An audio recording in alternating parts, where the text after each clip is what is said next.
बहू चली मायके। उफ, आज के बर्तन तो कितने जिद्दी हैं। कब से इन्हें घिस रही हूँ, मगर ये है कि साफ ही नहीं हो रहे। बेचारी करुणा बड़बड़ाते हुए बर्तन धो रही थी कि तभी सास कादम्बरी चिल्लाती है। अरे ओ बहू रानी, आज की तारीख में चाय मिलेगी भी कि नहीं? लो जी, आ गया सास का बुलावा। बस लाई माँ जी। बेचारी बहू आधे अधूरे बर्तन बीच में छोड़कर सास ससुर के लिए चाय बनाकर ले जाती है, जहाँ कादम्बरी ठाठ से बैठी हुई थी। ससुर जी चाय, माँ जी चाय। इतने में चीकू दौड़ा दौड़ा आता है।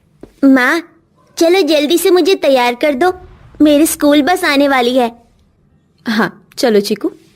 करुणा अपने बेटे चीकू को नहला धुला कर तैयार करने लगती है कि तभी अनुज अलमारी से कुछ ढूंढता हुआ करुणा पर बिगड़ जाता है।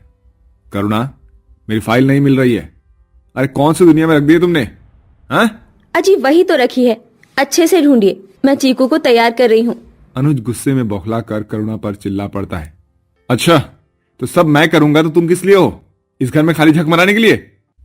ये सुनकर करुणा की आंखों में आंसू आ जाते हैं और वो फाइल ढूंढकर अनुज को दे देती है। ये लीजिए आपकी फाइल। हाँ ठीक है, कोई बहुत बड़ा एहसान नहीं किया तुमने मुझ पर, ये तुम्हारा काम है, समझी? करुणा अपने आंसुओं को छुपाए हुए रसोई में चली जाती है।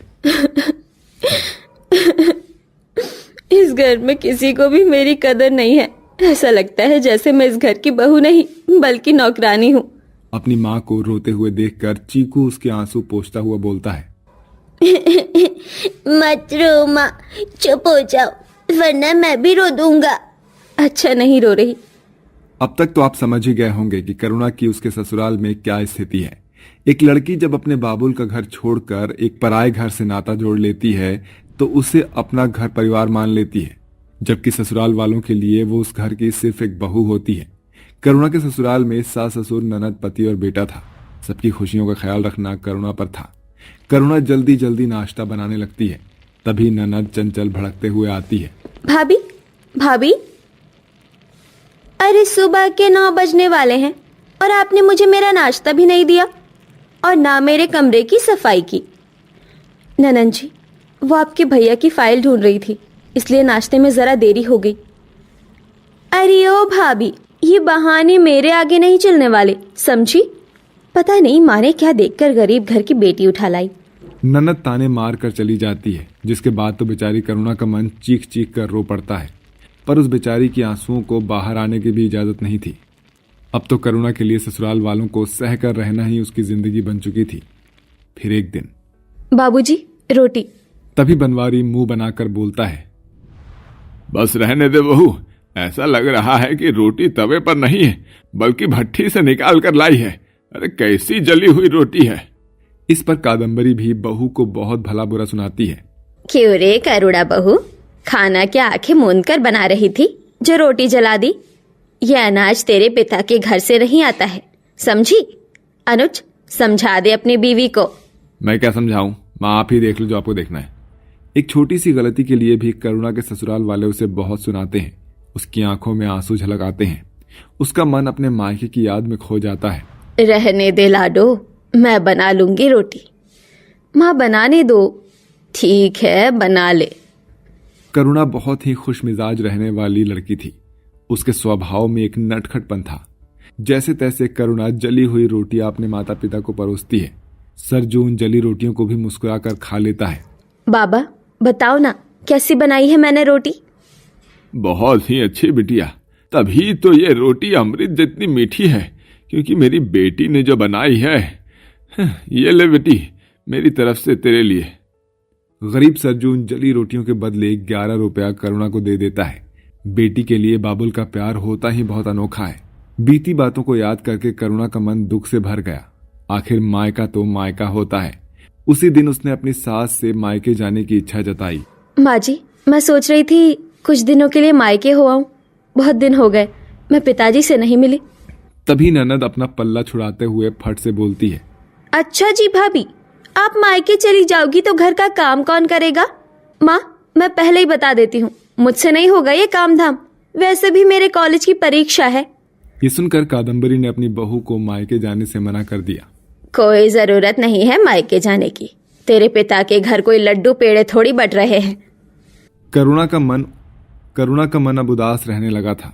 वो ससुराल में ही उलझ कर रह गई थी। वो कोई भी काम क्यों ना करती, उसकी सास ननद कोई ना कोई नुस्ख जरूर निकाल देती थी। थोड़े दिन में करुणा दूसरी बार गर्भवती हो जाती है। एक दिन वो पोछा लगा ही रही होती है कि तभी उसकी ननद गंदी सैंडल पहनकर अंदर आ जाती है। कामों से करुणा का मन आ चुका था। ननन जी, मैंने कितनी मुश्किल से भी पोछा लगाया था, आपने पूरा घर गंदा कर दिया।